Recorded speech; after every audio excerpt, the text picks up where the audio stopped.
The Toronto Raptors are gearing up to make a huge trade before the trade deadline. Hey guys, my name is Manu Kamia, and before I jump into this video, I just want to ask you guys to give me the HBO special, and that is the Help a Brother Out. You can do that by hitting the subscribe button and leaving a like underneath this video.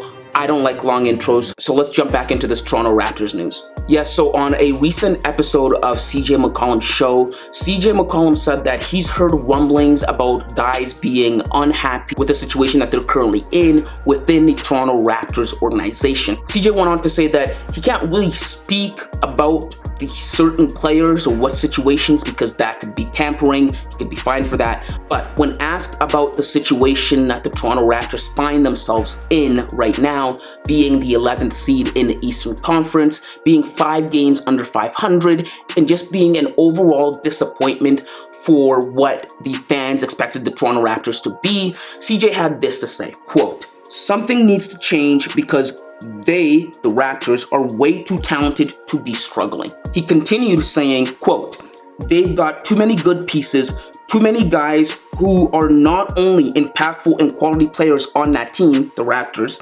but that would be impactful and quality players on other teams and have larger roles depending on who they decide to move." Now that's a lot to take in. Who could CJ McCollum be talking about? There's a lot of guys on the Toronto Raptors that are really, really good players. I mean, they're all very talented players. They could be talented players on different teams. They could be perfect fit for so many different teams. But I want you guys to keep what he said, larger roles on other teams, in the back of your mind. That's going to come back to be important. Now the trade deadline is nearing and coming up here soon. It's going to be February 9th. So it's less than a month away. And many have speculated that Gary Trent Jr. is a primary suspect for the Toronto Raptors to move off of come trade deadline, and for a good reason.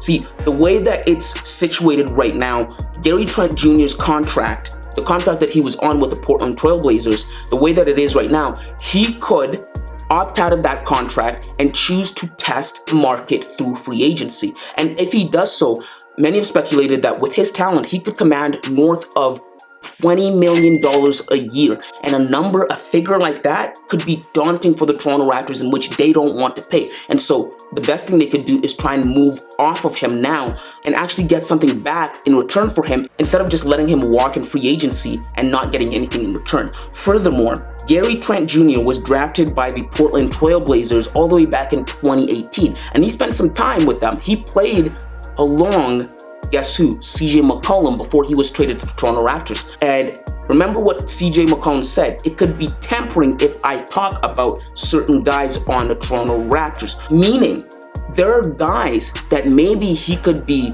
trying to pry from the Toronto Raptors, trying to court, right, recruit to the New Orleans Pelicans. Could CJ McCollum be indicating that he is trying to get one of his old teammates to come play with him in New Orleans? Now, the New Orleans Pelicans and the Toronto Raptors, it's been speculated and written about in articles that they could be poised to make a trade here in the upcoming months, and I'm going to get into that just in a bit here. But one big name that could be moved before the trade deadline is Fred Vanvleet. Now, Fred Vanvleet has been such a huge name for the Toronto Raptors. He's been such a huge part of the Toronto Raptors' success in the recent 4 years.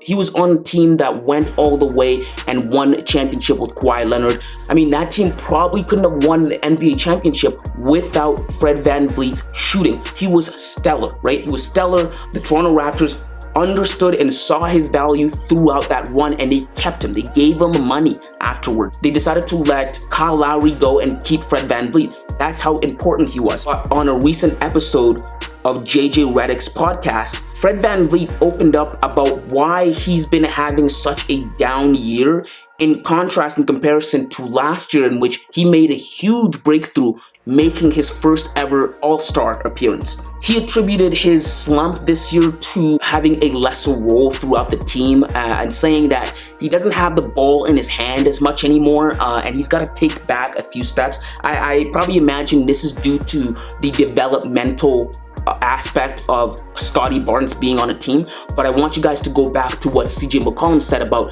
there are guys that could be impactful on other teams if they were given a larger role. Could he have been talking about Fred VanVleet? And also Fred VanVleet saying, hey, I'm kind of disgruntled with my role here. Could that be the guy that he's talking about, right? And I want you guys to also keep in mind that there have been talks about how the Toronto Raptors and the New Orleans Pelicans are poised to make a trade here, like I said earlier.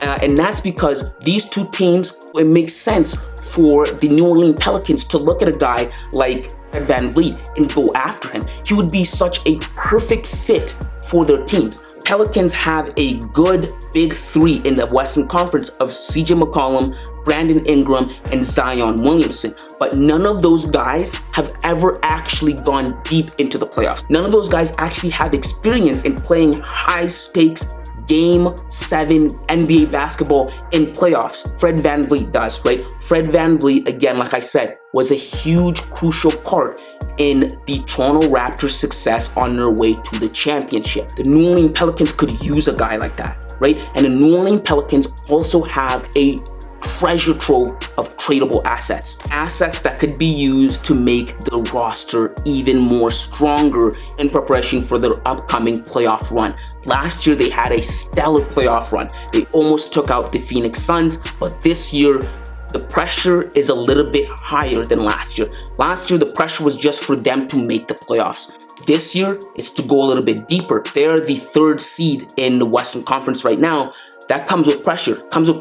You can't just now make the playoffs. You have to at least win a few rounds. And a guy like Fred VanVleet would fit them perfectly and would help them out greatly. He is just the perfect supplemental player to come on there, be the 4th Big 4 now, with another mature guard like C.J McCollum. And in return, the Raptors could get back a treasure trove, a plethora of picks for him. A lot of draft capital that they could use in the upcoming draft. A draft that has a really high-profile player in Victor Wembanyama. It's a win-win situation for both teams. The Pelicans would be able to supercharge their offense, and the Raptors would be able to get back assets that they could use to properly build around Scottie Barnes. You have to remember, Scottie Barnes has only been in the league for 2 years, and most of the guys on the Toronto Raptors were there before he got there. It's not a proper build, and Scottie Barnes is going to be the centerpiece for the Raptors for the foreseeable future. And last but not least, finally, the last name that is always up in trade talks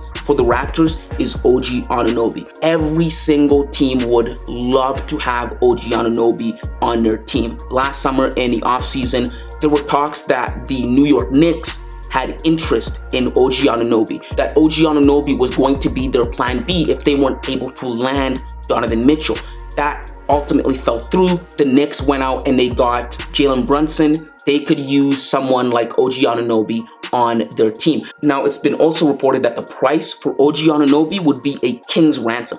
It would take a lot of draft capital, a lot of picks to get O.G Anunoby, but I think some teams will be willing to pull the trigger. This guy is highly coveted. He has a quiet personality. He doesn't cause a lot of trouble, but holy God, can he defend. That's why he's so sought after. That's why they want him so bad. He can really, really defend.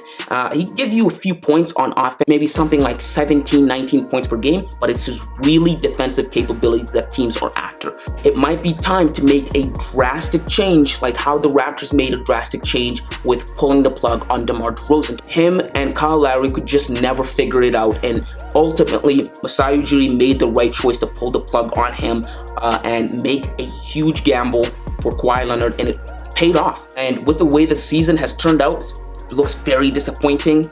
We might see a huge trade from the Toronto Raptors in the upcoming days here, upcoming weeks. If you like this kind of content, then make sure to hit the subscribe button, leave a like underneath this video, and until next time, kids.